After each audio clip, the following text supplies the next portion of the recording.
আমি বলতে চাই 50,000 টাকা চ্যালেঞ্জ থাকলো, যদি কোনো বাপের বেটা থাকে সুন্নি ছাড়া অন্য কোনো দল জান্নাতে যাবে, আমি তাকে প্রমাণ দিলাম সুন্নি ছাড়া যদি অন্য কোনো দল জান্নাতে যাবে একটা দলিল দিতে পারে সেই হাদিস থেকে, আমি তাকে বললাম 50,000 টাকা চ্যালেঞ্জ থাকবে, তাকে পুরস্কার দেওয়া হবে।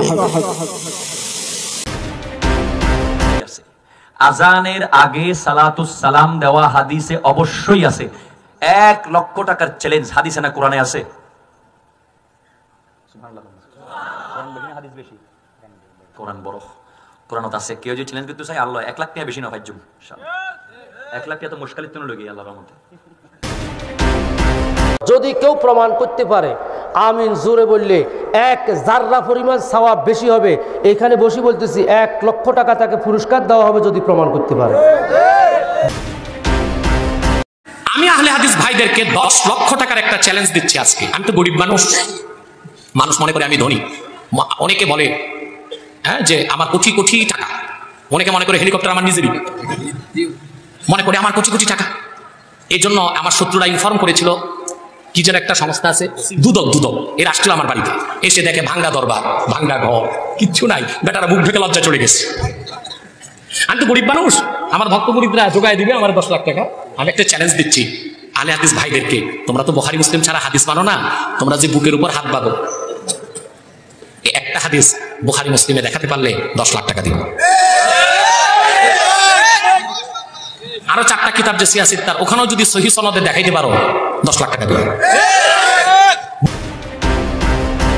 এই যে জিকির করলাম, জিকিরটা কোনো পীরের না, জিকির কার? জিকির কত প্রকার, কি কি, কোন মাকলুকাত কোন হালাতে জিকির করে বলতে পারলে নগদ 1 লক্ষ টাকা দিব, যদি কোনো মুফতি সাহেব এখানে থাকেন। আমি রুহুল আমিন সিদ্দিকী ওয়াদা করেছি বাইকে সাক্ষী রেখে, যদি কোনো মুফতি সাহেব কত প্রকার মাকলুকাত কোন হালাতে জিকির করে বলতে পারলে 1 লক্ষ টাকা পুরস্কার আমি এখানে বসে দিয়ে যাব। আসেন কে ওফেন? যদি কেউ প্রমাণ করতে পারে হাত এই জায়গায় নাভির নিচে হাত বাঁধলে সওয়াব 1 জাররা কম হবে, তাকেও 1 লক্ষ টাকা পুরস্কার দেওয়া হবে। সিলসিলার ভিতরে যথেষ্ট যোগ্যতাপূর্ণ আলেম রয়েছে, তোমার ভণ্ডামি ফাঁস করে দেবে। আসসালামু কাবলাল কালাম, আই ওপেন চ্যালেঞ্জ, কিয়ামত পর্যন্ত চ্যালেঞ্জ দিলাম, বাপের বেটা হলে দেখিয়ে দাও বুখারী শরীফে যদি হাদিস থাকে 10 লক্ষ টাকা আমি দেবো। আমি 10 লক্ষ টাকার চ্যালেঞ্জ করছি, বাপের বেটা হলে মিডিয়ার সামনে বলছি, এসে প্রমাণ করে দেখাও যে হাদিসটি বুখারীতে রয়েছে, হাদিসটি রয়েছে তিরমিজিতে, যদিও রাবীদের সম্পর্কে ইখতিলাফ, হাদিসটি মুনকার হাদিস বলা হয়েছে। আপনি সর্বশেষ তাহির ভাইকে বলতে চাই, আমি আপনাকে চ্যালেঞ্জ করলাম, 5 লক্ষ টাকার চ্যালেঞ্জ করলাম, আপনি যদি 2 পৃষ্ঠা যদি আপনি কোরআন শরীফ পড়তে পারেন তাহলে আমি আপনাকে 5 লক্ষ টাকা পুরস্কার দিব। আপনার ওয়াজের মধ্যে কেন মানুষ হয় বেশি জানেন? আপনার মেকআপ করা চেহারা দেখার জন্য, আপনার নর্তকী, আপনার গান বাজনা শোনার জন্য, আপনার মাহফিলে কেউ ওয়াজ শোনার জন্য যায় না। আপনি যদি কেউ প্রমাণ করতে পারে তারাবির নামাজ 8 রাকাত, যদি কেউ প্রমাণ করতে পারে তাকে বেশি দেওয়া যাবে না, তাকে মাত্র 10 লক্ষ টাকা দেওয়া হবে। ওপেন চ্যালেঞ্জ, এখানে শুনতে চান আপনারা সাক্ষী থাকেন, সে প্রমাণ করে দেবে কিতাব দ্বারা যে তারাবির নামাজ 8 রাকাত, তাকে বেশি দিবেন না, মাত্র 10 লক্ষ টাকা তাকে প্রাইজ দিয়া, এবং চিরজীবন তার জুতাগুলি আমরা মাথায় করে হাঁটবো। এরা মিথ্যুক, এরা বঞ্চ, এরা আল্লাহর ওলিদের দুশমন, এরা মানুষকে আমল থেকে ফিরাতে চায়। খবর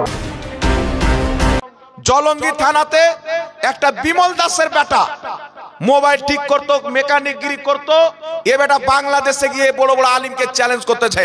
বিমল দাসের বেটাকে বলতে চাই, যদি তোমার হিম্মত থাকে, তোমার ক্ষমতা থাকে, তোমাকে চ্যালেঞ্জ করা থাকলো, বাংলাদেশে তো ফ্রিতে চ্যালেঞ্জ করছো, আমাদের সাথে বসো, আল্লাহর যদি আকার আকৃতি প্রমাণ করতে পারো, জিসিম প্রমাণ করতে পারো, তোমাকে 5 লক্ষ টাকা পুরস্কার দেওয়া হবে। 5 লক্ষ টাকা পুরস্কার দেওয়া হবে। হিম্মত যদি থাকে ভারতের মাটিতে বসো, কালকেও তোমার বাপ দাদা বেরেলভিদের সামনে থেকে পালিয়েছে, আজকেও পালাবে, কিয়ামত পর্যন্ত পালাবে। কিন্তু